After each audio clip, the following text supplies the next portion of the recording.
مرحبا يا الشاطئين العزيز، مرحبا يا الشاطئين قلب الأمل.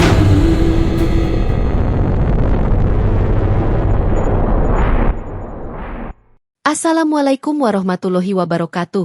Marhaban ya Syodikinal Aziz. Selamat datang wahai sahabat yang dirahmati Allah. Yang sudah like dan subscribe saya ucapkan terima kasih, dan saya doakan semoga masuk surga. Sebelum menyimak kisah lengkapnya, saya sarankan untuk menulis sholawat kepada Nabi. Allahumma sholli ala Sayyidina Muhammad, wa ala ali Sayyidina Muhammad. Semoga sholawat kita menjadi penolong kita kelak di padang mahsyar.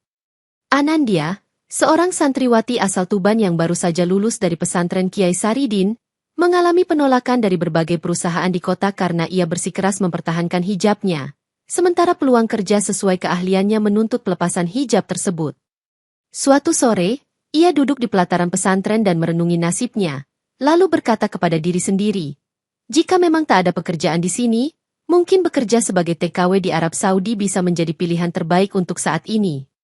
Kiai Saridin memanggil Anandia ke ruang tamu pesantren, lalu menasihatinya agar tetap tabah dan selalu mengingat bahwa Allah akan menolong hambanya yang berusaha dengan jalan yang halal.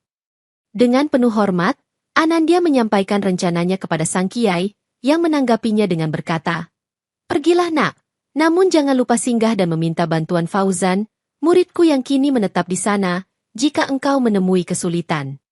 Niat Anandia pun bulat setelah mendapat restu dari Kiai Saridin, dan ia segera mengurus dokumen-dokumen keberangkatan serta bersiap mengucapkan selamat tinggal pada keluarga dan sahabat-sahabatnya. Keesokan harinya, ia menata semua barangnya ke dalam koper, mengabadikan momen terakhir di pesantren, dan berpamitan pada teman-teman sejawat yang mendoakannya agar selamat sampai tujuan. Di sela-sela kesibukan persiapan, seorang sahabatnya, Nurul, bertanya dengan cemas, "Kau yakin akan baik-baik saja di sana, Enda?" Dan Anandia mengangguk sambil berujar yakin. "Insya Allah, aku takkan lupa pesan Kiai Saridin." Malam sebelum keberangkatannya, Anandia menunaikan sholat tahajud dan berdoa memohon petunjuk dari Allah, agar segala urusannya di negeri orang dipermudah dan selalu dalam lindungannya.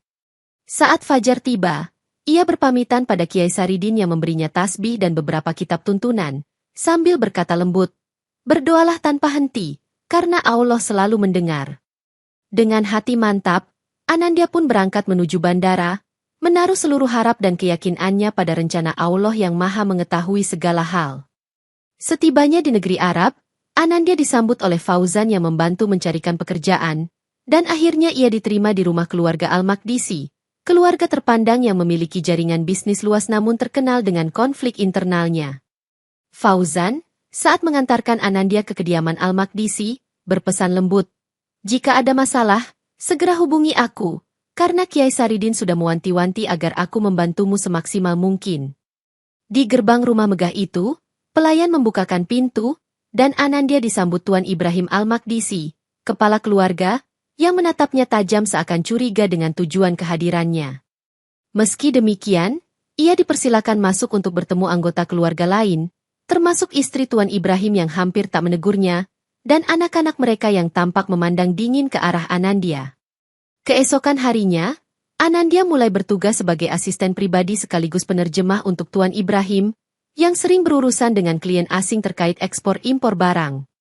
Dalam beberapa kesempatan, Anandia melihat percakapan rahasia antara Khalid, anak tertua, dan beberapa kolega yang diduga merencanakan sesuatu di balik pengetahuan ayahnya. Suatu hari, Khalid menegur Anandia dengan nada sinis, "Jangan sekali-kali kau mencampuri urusan keluarga ini, karena aku tak ingin urusan kita diketahui orang luar," dan Anandia hanya menunduk dalam diam.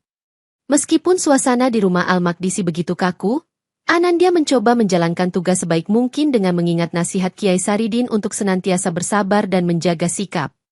Setiap malam, ia mengaji dan berdoa agar Allah senantiasa melindunginya dari fitnah atau ancaman apapun, menyadari bahwa lingkungan tempatnya bekerja tidak sepenuhnya bersahabat.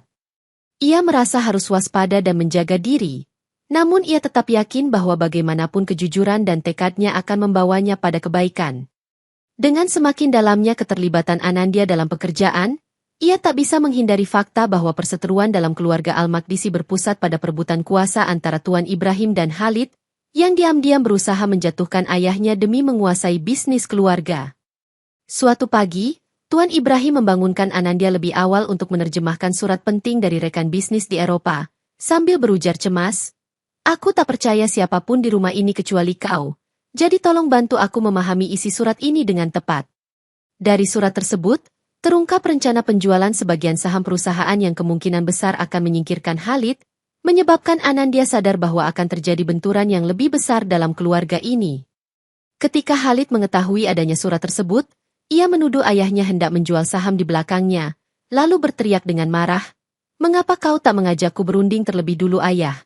Sementara sang ayah membalas, "Kau sudah sering mengkhianati kepercayaan keluarga." Perang kata-kata yang terjadi di ruang tamu itu membuat istri Tuan Ibrahim ketakutan dan menutup diri di kamar. Sementara adik Khalid hanya bisa menyaksikan tanpa berani berkomentar. Di tengah keadaan tegang itu, Anandya berusaha menenangkan situasi, tetapi Khalid justru menatapnya garang dan berkata, "Jangan mencoba ikut campur urusan pribadi kami." Sejak saat itu, Khalid menunjukkan sikap permusuhan terhadap Anandya, selalu curiga bahwa Anandya memata-matainya atas perintah sang ayah. Tuan Ibrahim semakin menaruh kepercayaan pada Anandya karena ia menilai gadis itu memiliki sikap jujur dan kemampuan analisis yang tajam, terutama dalam memahami klien bisnis internasional. Namun, kepercayaan yang berlebih ini justru membuat Anandya dalam posisi sulit, karena ia seakan menjadi target amarah Khalid yang menuduhnya sebagai alat ayahnya. Anandya pun semakin berhati-hati, meski dalam hati ia terus berdoa, "Ya Allah, lindungi aku dari fitnah dan perseteruan yang tidak ada sangkut pautnya denganku ini." Suatu hari, dokumen penting yang menjadi landasan kerjasama dagang hilang secara misterius dari brankas Tuan Ibrahim, dan hal ini langsung membuat seisi rumah panik, terutama ketika Khalid dengan lantang menuduh, gadis itulah yang harus bertanggung jawab. Meskipun Tuan Ibrahim berusaha meredam dan mengatakan, "Jangan seenaknya menuduh tanpa bukti," Khalid bersikeras bahwa hanya Anandya yang memiliki akses ke brankas beberapa hari terakhir. Anandya kebingungan menjelaskan bahwa ia sama sekali tidak menyentuh dokumen itu, dan ia berkata lirih kepada Tuan Ibrahim, "Demi Allah, saya tidak pernah menyentuhnya, saya pun tak tahu letaknya di mana." Situasi kian rumit ketika istri Tuan Ibrahim juga mulai meragukan kejujuran Anandya, menganggap gadis itu mungkin tergoda untuk menjual rahasia keluarga kepada pihak lain. Dalam keadaan tertekan, Anandya menangis di kamar, merasa terpojok oleh tuduhan yang sama sekali tidak dilakukannya. Namun ia teringat pesan Kiai Saridin untuk tetap tegar dalam menghadapi ujian. Fauzan, yang mendengar kabar ini, segera datang menemuinya di rumah Al-Maqdisi dan berbisik, "Sabar, Enda, aku yakin akan ada jalan keluarnya, karena Allah tidak pernah tidur." Anandya hanya mengangguk, mencoba menenangkan hatinya. Sementara di saat yang sama Khalid terus menyebarkan fitnah kepada para pelayan dan rekan bisnis ayahnya bahwa Anandya terlibat dalam konspirasi untuk merusak Al-Maqdisi. Ketika Tuan Ibrahim mencoba menggali kebenaran, bukti-bukti justru mengarah seolah-olah Anandya benar-benar bersalah, karena sepertinya seseorang telah sengaja menyimpan barang-barang milik keluarga di kamar Anandya. Walau kecurigaan terus menguat, Anandya dengan suara bergetar berkata di hadapan semua orang di ruang tamu, "Wallahi, saya tidak melakukan hal itu, dan saya bersedia membuktikan dengan apapun." Sayangnya, perkataan itu tidak cukup untuk menghentikan upaya Khalid menekan ayahnya agar menyerahkan Anandya pada pihak berwajib setempat, dengan alasan keamanan keluarga dan bisnis yang telah terganggu. Fauzan, merasa khawatir akan keselamatan Anandya, mulai mencari petunjuk di dalam rumah Al-Maqdisi, memeriksa berbagai sudut dan bertanya kepada pelayan tentang pergerakan Khalid pada malam dokumen itu hilang. Dari penuturan seorang pelayan tua, Fauzan mendapatkan informasi bahwa Khalid sering keluar larut malam, membawa dokumen dan berbisik ketegangan, namun si pelayan tidak berani bersaksi secara terbuka karena takut dipecat. Sementara itu, Anandya diletakkan dalam pengawasan ketat di kamar terpisah, dan dalam doanya di atas sajadah, ia memohon, "Ya Allah, aku pasrah, bimbinglah langkahku untuk mengungkap kebenaran ini." Fauzan mencoba menghubungi rekan-rekan di Kedutaan Indonesia, tetapi proses birokrasi memakan waktu, sehingga ia memutuskan untuk bertindak cepat dengan menghimpun bukti independen. Di sebuah sudut gudang tua, Fauzan menemukan beberapa berkas yang serupa dengan dokumen hilang, yang disembunyikan di balik peti kayu, dan ia terkejut ketika melihat tanda tangan Khalid di sana. Ia lantas mendatangi Anandya dan berbisik pelan, "Aku sudah menemukan sesuatu, Enda, tapi kita masih perlu saksi kuat agar tuduhan pada dirimu bisa tersangkal sepenuhnya." Anandya mengangguk, berupaya mempertahankan harapan, meski ia tahu Khalid pasti akan melakukan apapun untuk menutup mulut saksi. Ketika Fauzan mencoba menghadap Tuan Ibrahim untuk membeberkan temuannya, Khalid terlebih dulu menuduh bahwa Fauzan dan Anandya bersekongkol menipu keluarga, memanipulasi bukti demi uang. Tuan Ibrahim yang kebingungan lalu mengatakan, "Aku tak tahu mana yang benar, tetapi kita perlu pengadilan yang adil untuk mengusut masalah ini." Sementara Khalid tetap ngotot menekan ayahnya. Meski situasinya rumit, Fauzan tak patah semangat, seraya menguatkan Anandya. "Percayalah, Enda, Allah akan membuka jalan ketika kita berusaha, walau dunia seolah memusuhimu." Berbekal laporan sepihak dari Khalid dan keluarga Al-Makdisi, aparat keamanan lokal menjemput Anandya di kediaman itu, menuduhnya melakukan pencurian dokumen serta mengganggu stabilitas bisnis keluarga, menyebabkan Tuan Ibrahim hanya bisa terdiam di sudut ruangan. Dengan wajah tenang namun hati gundah, Anandya berkata kepada Fauzan sebelum dibawa pergi, "Berdoalah untukku, semoga keadilan masih berpihak pada yang benar." Lalu ia diseret paksa ke dalam mobil aparat. Fauzan segera menghubungi Kedutaan Besar Indonesia. Namun jawaban yang ia dapat hanyalah anjuran untuk mengumpulkan bukti lebih kuat agar bisa memperjuangkan kebebasan Anandya melalui jalur resmi. Di ruang tahanan, Anandya harus menghadapi pertanyaan-pertanyaan tajam, sementara ia terus menjawab dengan tegas bahwa ia tidak bersalah. Namun pihak berwajib tampak lebih percaya pada kesaksian Khalid. Proses pengadilan adat yang berlangsung terburu-buru membuat Fauzan merasa geram, karena jelas putusan awal cenderung memihak keluarga Al-Makdisi yang berpengaruh di wilayah itu. Hakim adat setempat menyatakan, "Setelah menimbang bukti dan mendengar saksi, kami memutuskan Anandya bersalah dan patut dihukum sesuai ketentuan yang berlaku di wilayah ini, tanpa memberi ruang pembelaan memadai." Berulang kali Fauzan mengajukan protes sambil berkata, "Ini tidak adil, Tuan Hakim. Kami memiliki bukti bahwa ada konspirasi dalam keluarga Al-Makdisi, namun usahanya hanya dianggap angin lalu." Dalam rapat tertutup, Khalid dan beberapa pejabat lokal menyepakati hukuman mati bagi Anandya, dan secara mencurigakan, Tuan Ibrahim memilih tidak menghadiri putusan akhir, entah karena tekanan atau keputusasaan. Kabar hukuman ini membuat masyarakat terbelah. Sebagian meyakini Anandya hanya korban fitnah, sementara sebagian lain mempercayai gosip bahwa Anandya memang mencuri dokumen penting. Di tengah ketidakpastian, Fauzan terus berusaha menenangkan diri sambil mengingat amanat Kiai Saridin bahwa kebenaran akan terungkap pada waktunya. Lalu ia berjanji, "Aku takkan diam sampai Anandya dibebaskan." Di alun-alun kota yang luas, sebuah kuali besar didirikan di atas tungku api raksasa, yang siap digunakan untuk mengeksekusi Anandya. Sementara penduduk setempat berkumpul menonton dengan penuh rasa ingin tahu sekaligus ngeri. Seorang algojo mengumumkan, berdasarkan keputusan pengadilan adat, terdakwa akan dieksekusi dengan cara direbus hingga tewas, dan suara gemuruh massa pun bersahutan, meski sebagian tampak menentang keras hukuman biadab ini. Fauzan berusaha mengajukan permohonan penangguhan eksekusi sambil berteriak, "Metode ini tidak ada dalam ajaran Islam. Kalian sedang melakukan kezoliman yang sama sekali tidak dibenarkan." Namun perkataannya diabaikan oleh hakim. Tangan dan kaki Anandya diikat. Lalu ia digiring menuju panggung eksekusi, sementara ia berzikir perlahan, menenangkan hatinya dan berserah sepenuhnya kepada Allah. Suasana mencekam terasa ketika api di bawah kuali mulai membesar, asap mengepul tinggi, dan aroma kayu terbakar memenuhi udara, membuat beberapa orang menutup hidung mereka. Khalid memandangi pemandangan itu dari kejauhan dengan tatapan penuh dendam, sementara Tuan Ibrahim tidak tampak, menimbulkan pertanyaan kemana perginya sang kepala keluarga di saat kritis ini. Saat hendak dimasukkan ke dalam kuali, Anandya sempat berkata lirih, "Ya Allah, jika ini memang ketetapanmu, aku ikhlas, tapi jika ini adalah kezoliman, tunjukkan kuasamu agar mereka menyadari kesalahan mereka." Beberapa orang dari kerumunan menitikkan air mata. Tidak percaya seseorang yang terlihat polos dan taat bisa digiring pada kematian dengan cara sedemikian kejam, tapi tak seorang pun berani menghalangi prosesi. Fauzan menoleh ke arah hakim sambil memohon terakhir kalinya.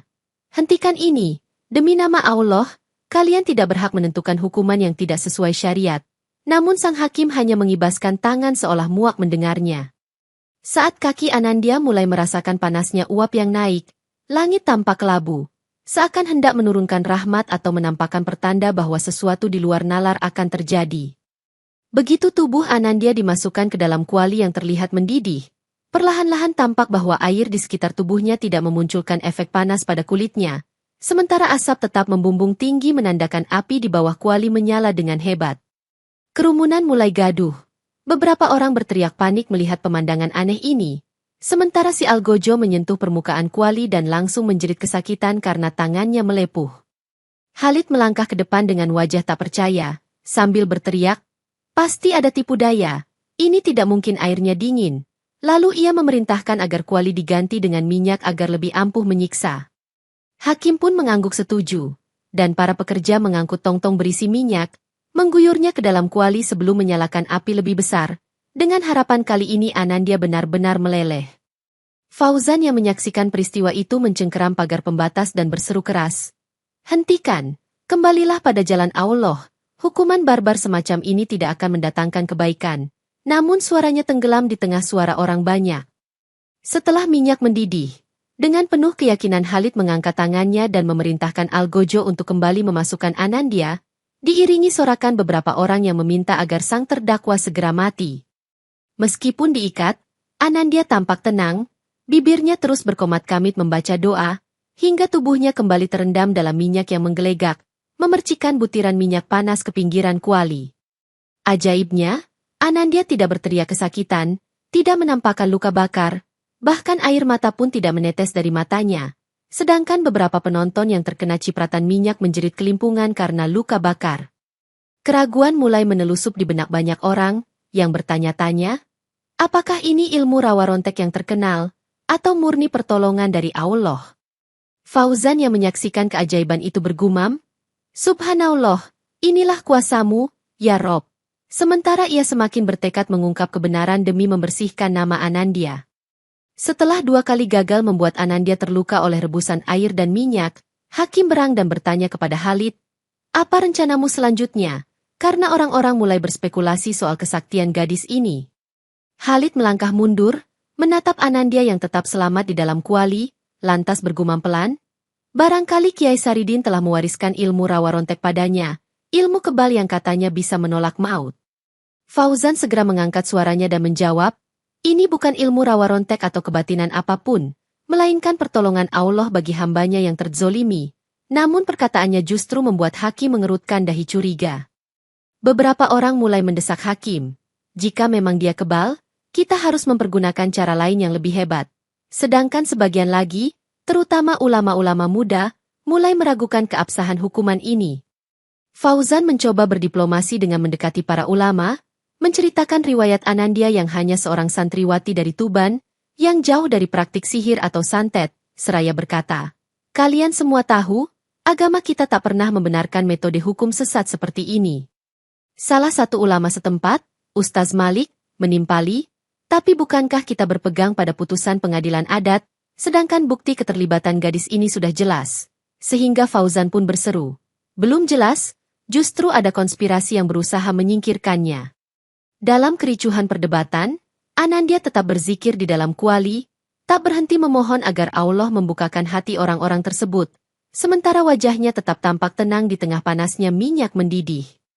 Khalid memerintahkan para pelayan untuk menambahkan kayu bakar hingga apinya membesar, meyakini bahwa mungkin temperatur belum cukup panas, meski hal itu hanya semakin menambah percikan minyak ke segala penjuru. Para penonton yang terkena cipratan minyak menjerit, terbakar dengan rasa sakit hebat. Sedangkan Anandya tetap tak terluka, membuat suasana menjadi semakin mencekam dan diwarnai ketakjuban. Di tengah suasana yang kacau, Fauzan menoleh ke langit dan berdoa dengan suara pelan, "Ya Allah, tunjukkanlah tanda lebih besar lagi agar mata hati mereka terbuka, sehingga kebenaran tak lagi tertutupi." Merasa tersudut karena makin banyak orang meragukan tuduhan terhadap Anandya, Khalid lantas membayar beberapa ulama bayaran untuk melakukan ritual, agar panas kuali benar-benar membakar tubuh gadis itu.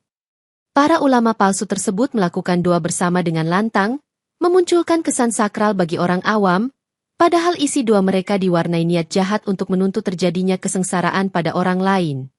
Kita tidak akan kalah oleh sihir, seru salah satu ulama bayaran, yang lalu berdiri di sisi Kuali sambil mencelupkan tangannya ke minyak panas sebentar, menjerit kesakitan, namun tetap melanjutkan seruan. Khalid berujar bangga, "Lihatlah, kalian pasti akan tumbang kali ini." Tapi Fauzan justru menoleh sambil menggeleng. Doa kebencian tidak akan pernah dikabulkan, karena Allah mengetahui niat buruk di dalamnya. Kompak, para ulama bayaran itu terus mengeraskan bacaan doa mereka, diikuti halayak yang mulai bingung dan bertanya-tanya. Mana mungkin agama kita mengajarkan doa untuk mencelakakan orang yang belum terbukti bersalah? Hakim, yang telah menerima suap dari Khalid, justru memerintahkan agar prosesi tetap dilanjutkan, bahkan menambahkan, kita akan benar-benar melihat siapa yang dibela oleh Tuhan yang sesungguhnya. Mendengar itu, Fauzan berteriak, Tuhan takkan membela kezoliman, sementara gadis ini jelas korban fitnah. Tapi tak ada yang menggubris, karena masa telah terpengaruh propaganda Khalid dan rekan-rekannya. Saat doa mencapai puncaknya, tiba-tiba terdengar bunyi dentuman keras dari bagian bawah kuali, seolah ada yang meretakkan logam tersebut, membuat halayak menjerit kaget. Dengan cepat, kuali besar itu pun pecah, menyemburkan minyak panas ke segala arah, melukai para ulama bayaran serta Khalid sendiri yang paling dekat dengan sumber ledakan. Orang-orang berlarian panik, sedangkan Fauzan melompat menuju panggung, menarik Anandya yang tersisa di tengah reruntuhan, terkejut karena mendapati pakaian gadis itu tidak terbakar sedikit pun meski digenangi minyak panas. Dalam keadaan panik, Khalid berusaha melarikan diri sambil menahan rasa sakit akibat luka bakar di tangannya. Namun Fauzan berhasil mengejarnya dan merebut tas kecil berisi dokumen yang ia bawa. Ternyata di dalam tas tersebut terdapat dokumen asli yang membuktikan rencana Khalid untuk menjebak ayahnya, mengambil alih bisnis keluarga, sekaligus menjadikan Anandya kambing hitam atas kehilangan dokumen perusahaan. Fauzan berseru di hadapan kerumunan yang masih kacau, "Lihatlah bukti ini, inilah yang menunjukkan siapa biang keladi semua fitnah terhadap Anandya," dan beberapa orang mulai menyadari kebenaran itu. Polisi yang baru tiba di lokasi eksekusi akhirnya membekuk Khalid, karena ada laporan lain tentang tindak kecurangan finansial yang melibatkan dirinya, sementara hak masyarakat yang tertipu pun turut menjadi alasan kuat penahanannya.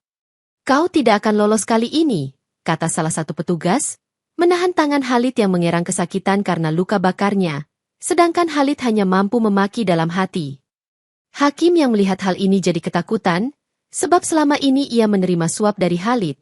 Namun masa yang marah mulai menuntut agar ada pengadilan ulang yang bersih dari kecurangan. Dalam kericuhan itu, seorang saksi yang dulu takut berbicara maju ke depan, membeberkan bahwa ia pernah melihat Khalid mengendap-endap di kantor ayahnya untuk mengambil dokumen penting dan menyembunyikannya. Fauzan membawa Anandya ke tempat aman, membantu melepaskan ikatan di tangannya, sambil berkata, "Alhamdulillah, kebesaran Allah telah menolongmu dan membuka aib para pendusta." Beberapa ulama yang tadinya menuduh Anandya mulai menyesal dan beristighfar, mengakui bahwa mereka telah bersikap semena-mena berdasarkan isu dan bukti palsu. Anandya menitikkan air mata, bukan karena menahan sakit, melainkan karena haru melihat betapa kebenaran akhirnya berkuasa, sementara dalam hatinya ia pun bersyukur, "Ya Allah, Engkau tunjukkan kebesaranmu di saat yang tepat." Setelah situasi mulai reda, Tuan Ibrahim yang baru datang tampak syok melihat keadaan di alun-alun. Terlebih ketika ia mengetahui anaknya sendiri, Khalid, menjadi dalang fitnah terhadap Anandya, sehingga ia pun jatuh terduduk dan menangis. Pengadilan formal kemudian digelar kembali dengan pengawasan ketat, menghimpun bukti-bukti yang sudah dikumpulkan Fauzan, saksi-saksi yang kini berani bersuara, dan pengakuan tertulis Khalid. Di pengadilan tersebut, Anandya dinyatakan tidak bersalah, dan sebagai ganti atas penderitaan serta fitnah yang dialaminya, keluarga Al-Maqdisi diwajibkan membayar kompensasi besar untuk memulihkan nama baiknya. Tuan Ibrahim secara langsung meminta maaf kepada Anandya di hadapan banyak orang, menyesali kebutaannya karena terlalu menuruti tuduhan Khalid tanpa mencari kebenaran, sambil mengatakan, "Maafkan aku terlalu berprasangka." Anandya menerima permintaan maaf itu dengan lapang dada, walau rasa trauma masih tersisa, sambil berucap, "Aku memaafkan. Karena Islam mengajarkan untuk tidak membalas dendam dengan kebencian." Fauzan menambahkan, "Insya Allah, keadilan dunia sudah ditegakkan. Namun keadilan akhirat hanya milik Allah, maka segeralah bertobat agar kelak tidak menanggung beban yang lebih berat." Pengadilan juga memutuskan agar hakim yang bersalah atas penerimaan suap segera dipecat dan diperiksa lebih lanjut, menunjukkan bahwa hukum di negeri ini tak boleh lagi dipermainkan demi kepentingan segelintir orang. Keluarga Al-Makdisi harus membayar kerugian materi dan moral yang disebabkan oleh fitnah tersebut, sekaligus diharuskan membuat pernyataan maaf terbuka agar masyarakat tidak lagi salah paham terhadap Anandya. Kedutaan Besar Indonesia turun tangan untuk memastikan kompensasi dibayarkan penuh, sekaligus memberi perlindungan hukum bagi Anandya, dengan menyatakan, "Kami tak akan membiarkan warga kami ditindas dengan cara seperti ini." Meskipun terlahir dari peristiwa menyakitkan, kabar mengenai kemenangan Anandya atas fitnah ini tersebar luas, membuat banyak orang di wilayah tersebut menyadari bahwa kebenaran akan selalu menemukan jalannya. Di balik kemenangan Anandya di pengadilan, muncul gesekan antara pihak keluarga Al-Makdisi dan Kedutaan Besar Indonesia, sebab keluarga Al-Makdisi bersikeras menuduh keterlibatan kedutaan dalam mengganggu urusan internal mereka. "Kami merasa hak kedaulatan hukum kami dilecehkan," keluh salah satu kuasa hukum Al-Makdisi, sementara perwakilan kedutaan menjawab tegas, "Kami hanya melindungi warga negara kami yang diperlakukan semena-mena." Suasana makin memanas saat Tuan Ibrahim menerima surat peringatan dari pemerintah setempat, yang menyatakan bahwa segala bisnis Al-Makdisi akan diawasi lebih ketat karena kasus suap dan fitnah ini. Di sisi lain, kedutaan mengancam akan mengajukan tuntutan lebih lanjut jika keluarga Al-Makdisi masih mencoba menyeret nama Anandya dalam fitnah baru atau menunda pembayaran kompensasi. Fauzan, yang menjadi penghubung utama antara Anandya dan kedutaan, berupaya meredakan situasi dengan berdialog, "Marilah kita cari solusi, karena menebar permusuhan hanya akan memperpanjang masalah." Beberapa elemen masyarakat pun mendesak keluarga Al-Makdisi untuk benar-benar bertobat dan memperbaiki diri, karena reputasi mereka sudah hancur di mata publik dan para pebisnis internasional. Khalid yang masih dalam penjara sementara menunggu proses hukuman tambahan, mengirim pesan permintaan maaf kepada Anandya, meski sebagian orang meragukan ketulusannya karena ia dikenal licik. Tuan Ibrahim, dengan wajah murung, sempat mendatangi kedutaan sambil menyatakan, "Kami akan menanggung semua kesalahan, asal jangan menghentikan bisnis kami, karena ribuan karyawan bergantung pada perusahaan ini." Melihat keseriusan Tuan Ibrahim untuk memperbaiki keadaan, kedutaan pun lebih melunak, namun tetap mewanti-wanti, "Kami tak ingin hal semacam ini terjadi lagi, jadi pastikan keluarga Anda mematuhi hukum yang berlaku." Di tengah ketegangan itu, Anandya memilih menenangkan diri di sebuah penginapan yang disediakan kedutaan, menata rencana masa depannya dan bersyukur karena ia sudah terbebas dari ancaman eksekusi. Berita tentang kejadian di alun-alun kota tersebar ke berbagai wilayah, membuat reputasi keluarga Al-Makdisi hancur lebur di mata masyarakat luas dan rekan bisnis internasional yang tak mau bekerja sama dengan pihak yang mencoreng keadilan. Pabrik dan gudang milik Al-Makdisi mulai ditinggalkan oleh investor, sementara para pekerja menuntut kejelasan nasib karena masa depan perusahaan tampak suram jika terus diwarnai konflik hukum.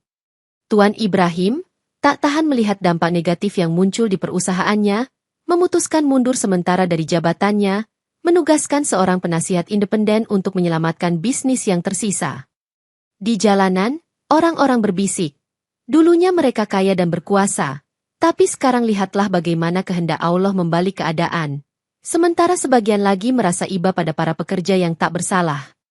Fauzan menengahi rumor yang semakin liar dengan menjelaskan kepada masyarakat bahwa tidak semua anggota keluarga Al-Makdisi terlibat, namun mereka tetap perlu menanggung akibat dari kezoliman yang didukung oleh beberapa oknum. Anandya, yang kini sudah boleh beraktivitas lebih leluasa, bertemu Tuan Ibrahim di sebuah masjid terdekat, lalu Tuan Ibrahim berkata lirih, "Maafkan keluargaku, semoga Allah mengampuni kami, dan aku berjanji akan mengembalikan semua hakmu yang direnggut." Anandya menjawab dengan lembut, "Saya hanya meminta keadilan dan perlindungan. Selebihnya biarlah Allah yang menentukan bagaimana balasan bagi setiap perbuatan." Di tengah keterpurukan, istri Tuan Ibrahim akhirnya sadar bahwa ia ikut bersalah karena dulu tidak membela Anandya, sehingga ia pun mencoba menebus kesalahan dengan membantu menyelesaikan perselisihan di internal keluarga. Umat di sekitar wilayah itu mulai memetik pelajaran bahwa kekayaan dan status tidak menjamin keselamatan dari sanksi sosial maupun hukum, karena kebenaran pasti akan terungkap. Dengan kerendahan hati, Tuan Ibrahim mengucapkan terima kasih kepada Fauzan karena telah membongkar kebenaran dan menghindarkan keluarga itu dari kehancuran yang lebih besar, walau reputasi mereka sekarang telah musnah.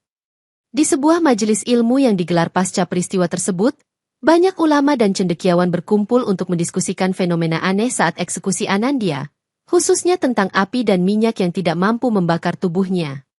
Beberapa orang berpendapat, mungkin itu ilmu rawa rontek yang diturunkan Kiai Saridin kepadanya.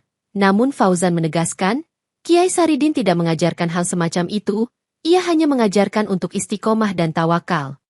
Seorang ulama senior, Syekh Abdul Karim, menyimpulkan, Allah bisa saja menolong hambanya dengan cara di luar jangkauan logika manusia, maka jangan kita cepat menuduh hal-hal gaib yang tak berdasar.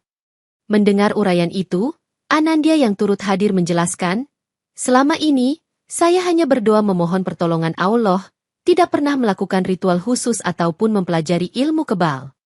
Para ulama pun saling bertukar pandangan, menyadari bahwa keajaiban tersebut adalah tanda dari Allah agar manusia berhati-hati dalam menegakkan hukum, jangan sampai menjatuhkan vonis atas dasar prasangka.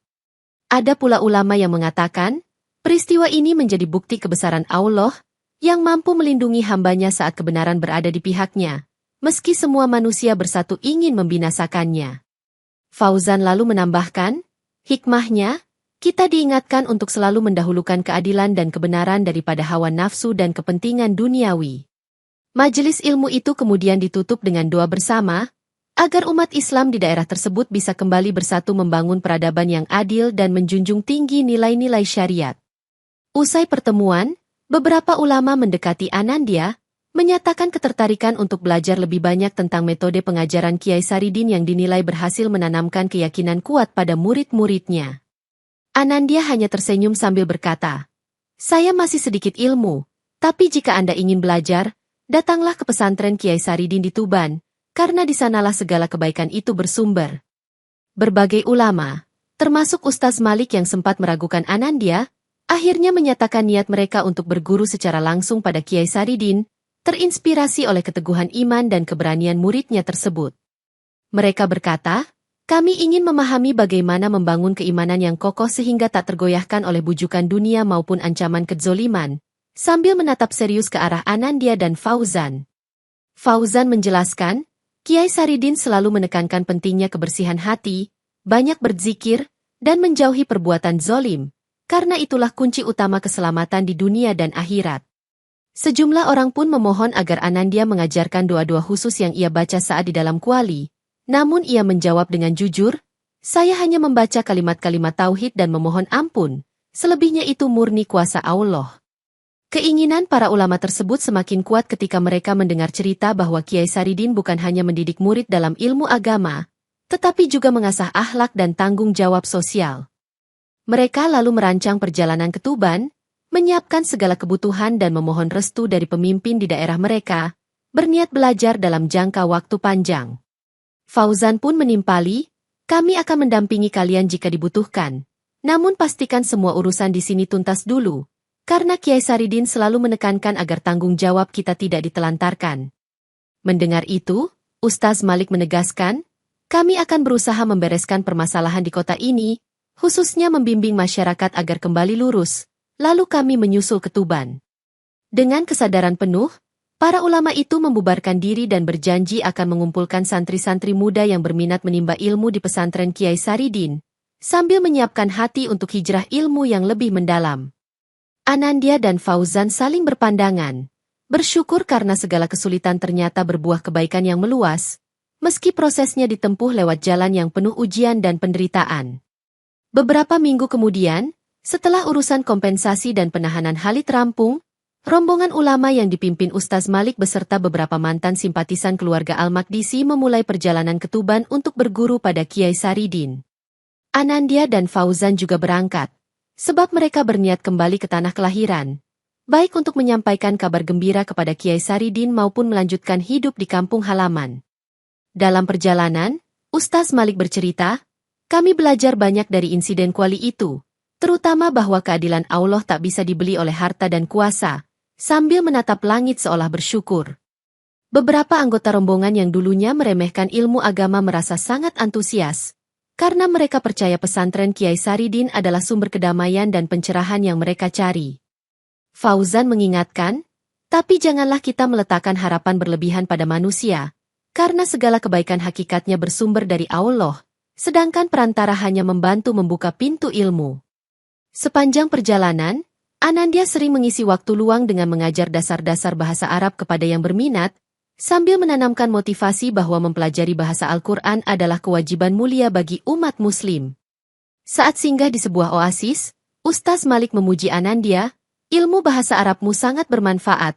Semoga kelak kau bisa menjadi penerjemah resmi di banyak lembaga Islam," yang kemudian dijawabnya dengan doa, "Amin, jika Allah mengizinkan."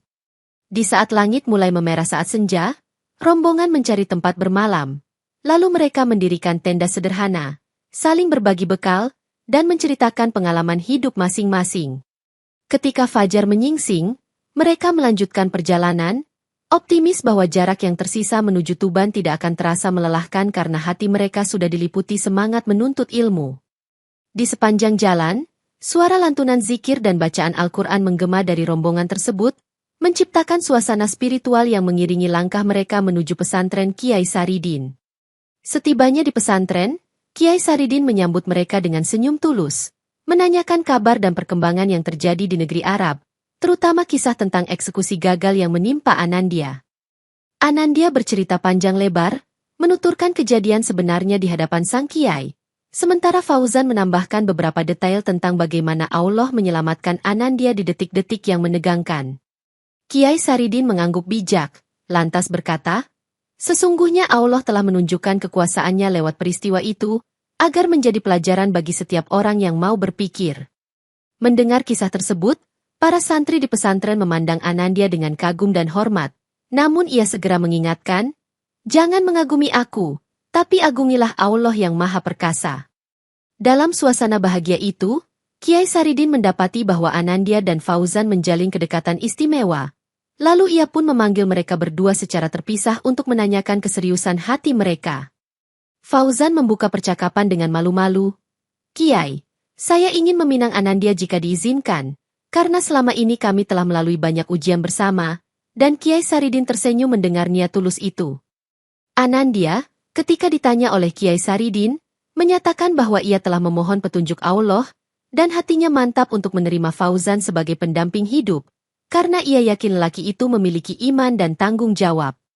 Kiai Saridin lantas memanggil beberapa tokoh pesantren untuk bermusyawarah, dan menyarankan agar akad nikah dilangsungkan secepatnya, mengingat keduanya telah melewati banyak cobaan yang mengokohkan cinta mereka. Para ulama yang datang dari Arab pun turut menyaksikan diskusi itu, senang mendengar kabar baik, karena mereka menilai pernikahan ini akan menyatukan dua orang yang sama-sama memiliki keteguhan hati dan kecerdasan agama. Pada akhirnya, hari bahagia ditetapkan, dan penyatuan dua hati yang diberkahi ini akan segera terlaksana di pesantren Kiai Saridin, disaksikan keluarga, santri, dan para ulama yang hadir. Di pelataran pesantren, rangkaian akad nikah sederhana tapi hikmat berlangsung, di mana Fauzan mengucap ijab kabul di depan Kiai Saridin, dengan mahar berupa seperangkat alat sholat dan niat untuk membimbing Anandya di jalan Allah. Usai acara, para hadirin meneriakan takbir dan tahmid, menandakan rasa syukur yang mendalam, sementara Anandya tampak meneteskan air mata haru di balik hijabnya. Berbagai tamu, termasuk rombongan ulama dari Arab, menyalami kedua mempelai, mendoakan agar rumah tangga mereka menjadi sakinah, mawaddah, warahmah, serta langgeng di bawah ridho Allah. Kiai Saridin berpesan sambil menepuk pundak Fauzan, "Jadilah imam yang adil dan sabar, karena engkau akan ditanya kelak tentang bagaimana memimpin keluargamu," dan Fauzan mengangguk paham. Setelah acara usai, Anandya pindah ke salah satu kamar keluarga di kompleks pesantren, dan mereka merencanakan untuk menetap sementara di sana, membantu mengajar para santri. Dalam beberapa hari, Fauzan dan Anandya mulai menyusun kurikulum bahasa Arab lanjutan, sekaligus merumuskan metode diskusi interaktif bagi para santri, menerapkan apa yang mereka dapatkan dari pengalaman di negeri Arab. Para ulama yang turut datang akhirnya ikut mengajar di kelas tafsir dan fikih, menciptakan suasana pembelajaran lintas budaya yang unik, menggabungkan perspektif Nusantara dan Timur Tengah. Kehidupan baru yang mereka jalani memang tak semewah di negeri Arab, namun kedamaian yang dirasakan jauh lebih bernilai, seiring semakin dalamnya pemahaman mereka tentang kebersamaan dan ketulusan.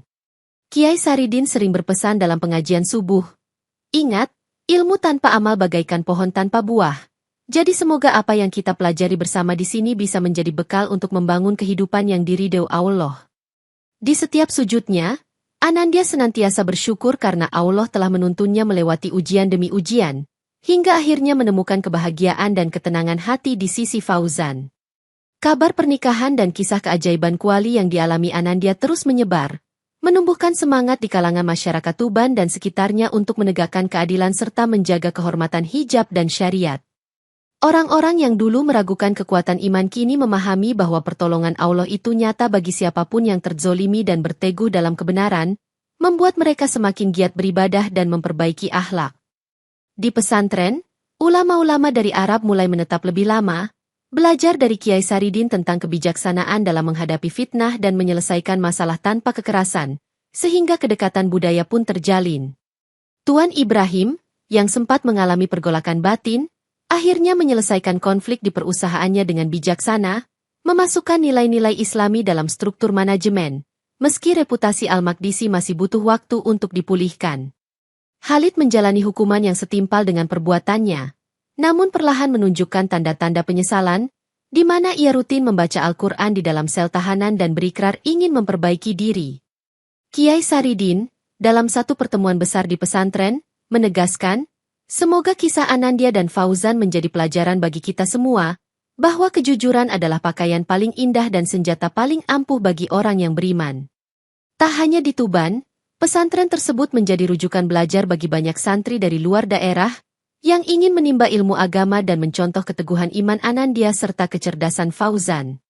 Kehidupan Fauzan dan Anandya terus berlanjut dengan serangkaian aktivitas dakwah, pendidikan, dan bimbingan rohani, menumbuhkan generasi santri yang siap berdakwah di pelosok negeri maupun di mancanegara.